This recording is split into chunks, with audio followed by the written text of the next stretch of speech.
s'approprier, partager, déclarer la parole de Dieu, c'est vraiment ce que je trouve à faire.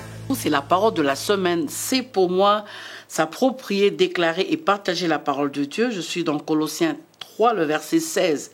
Que la parole de Christ habite parmi vous abondamment. Instruisez-vous et exhortez-vous les uns les autres en toute sagesse par des psaumes, par des hymnes, par des cantiques spirituels, chantant à Dieu dans vos cœurs sous l'inspiration de la grâce. Et je vais prendre la deuxième partie de ce passage de Colossiens 3, le verset 16. Exhortez-vous les uns les autres en toute sagesse. Bien-aimés, de fois quand nous nous rencontrons en tant qu'enfants de Dieu, nous parlons de tout sauf de la parole de Dieu. Des fois, c'est bizarre. Nous passons notre temps à parler de l'autre, comment est-ce qu'il était habillé, du culte, comment est-ce que ça s'est passé, ce qu'il apprécie, ce qu'il n'apprécie pas, parler de la politique, de cet homme, ce qu'il a fait hier. Et maintenant, avec les réseaux sociaux, c'est le buzz. Est-ce que tu avais vu l'autre jour le scandale et toutes ces choses? Mais la Bible nous recommande une chose très importante, exhortez-vous. Tu peux exhorter l'autre au travers de ton téléphone, tu peux le faire. Qu'est-ce que tu mets? Tu poses sur ton statut. Tu peux exhorter l'autre au travers de seulement ton profil. Parce qu'aujourd'hui, nous avons ce moyen de communication très simple qui nous aide à faire véhiculer la parole de Dieu.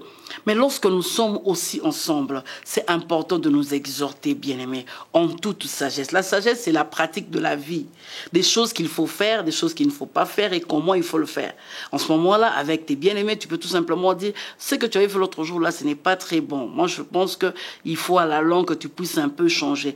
Nous disons des choses qui font que l'autre puisse être vraiment édifié. Par des psaumes, pourquoi pas. Bien-aimés, vous savez, j'ai pris vraiment cette habitude. Les psaumes, c'est quoi? Ce sont des louanges. Ce sont des phrases, des mots, mais qui ont été prononcés dans des circonstances bien précises et dans le but de louer et d'adorer Dieu.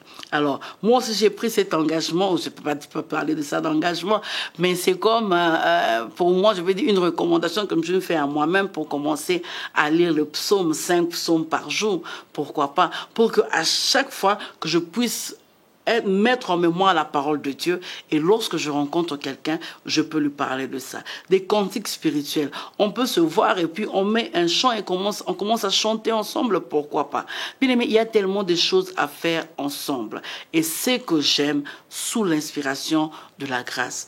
Gardons l'atmosphère de la prière et de la parole lorsque nous nous retrouvons ensemble. C'est ça le message que je suis venu te donner aujourd'hui. Que mon Dieu te bénisse.